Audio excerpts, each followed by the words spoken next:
think the IRS scandal is a phony scandal?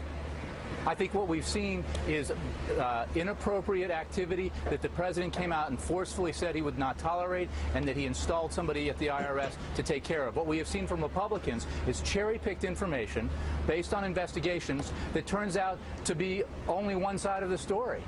Again and again and again, if you look up on Capitol Hill, when Chairman Issa and others have selectively released information and refused to release the full facts show that the story is quite different. And I think it's demonstrated by the way that the press has, gotten extremely excited about the potential for a scandal and basically dropped it when the facts have come out. That, of course, Jay Carney, the White House press secretary, talking to Joe Scarborough on MSNBC about the IRS scandal, claiming that the Republicans and the press are trying to make something out of nothing. And what about that term, Merrill, phony scandals? What do you think? Well, he didn't think it was phony when it came out. He thought it was legitimate, thought that the Congress and the investigators internally should get to the bottom of it. I think we can all agree at this table that we ought to get to the bottom of it, because just like so many of these scandals, we need to understand the process that got us here. I had a conversation with a reporter the other day about GSA. We all remember GSA, and to this day, I don't know, and none of us really know what happened there and how it is in the government mindset you can spend millions of dollars on an offsite. But Rick, try as they might, Republicans have not been able to prove that the IRS scandals reach all the way to the White House, that it was the White House's directive that led to those agents targeting conservative groups. Is that why the media is not covering this more? No, I think the Republicans have shown that this led to the White House. The Deputy Chief of Staff and the Chief of Staff knew about this before they came clean. There's no question about that. But you do have people like CNN's Dana Bash just completely dismissing this whole thing as just partisan mudslinging. And what people like Dana do when they dismiss it is they don't get to the bottom of the facts. The Atlanta Journal-Constitution this week put forward a little piece of information that showed 3 top senior IRS officials who work in Washington, D.C. They actually live in Minneapolis, Dallas, and Atlanta, and they're billing taxpayers for their travel expenses. There is a scandal unfolding here. We're finding out more details, but most of the media are just dismissing it as partisan mudslinging, and they're missing the facts. Judy, how do you see it?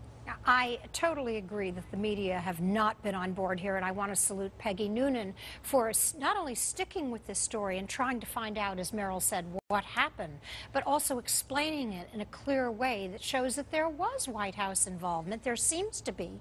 We need more investigation into this, and it's an uphill battle with the media.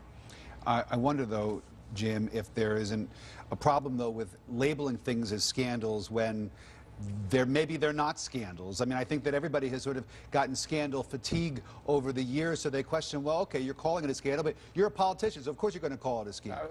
Fair point, but Lois Lerner took the 5th. That's not a good sign. And Carter Hull, the outgoing IRS official, testified that this all went to the Washington headquarters. But look, in the previous segment, we said the media were flat on the president's speech in Galesburg. The one part they did pick up on, reliably, was that part about the phony scandals, that line that you played earlier. Because I think the media have said that, okay, that's our excuse now. We're with President Obama and Jay Carney. Nothing to see here. The media caravan moves on. And we still don't have clear data yet on this suggestion by the left that they were targeted in some proportional way as well. I want to understand that as a citizen. Here's how you know that this is an authentic scandal and not to be swept under the rug.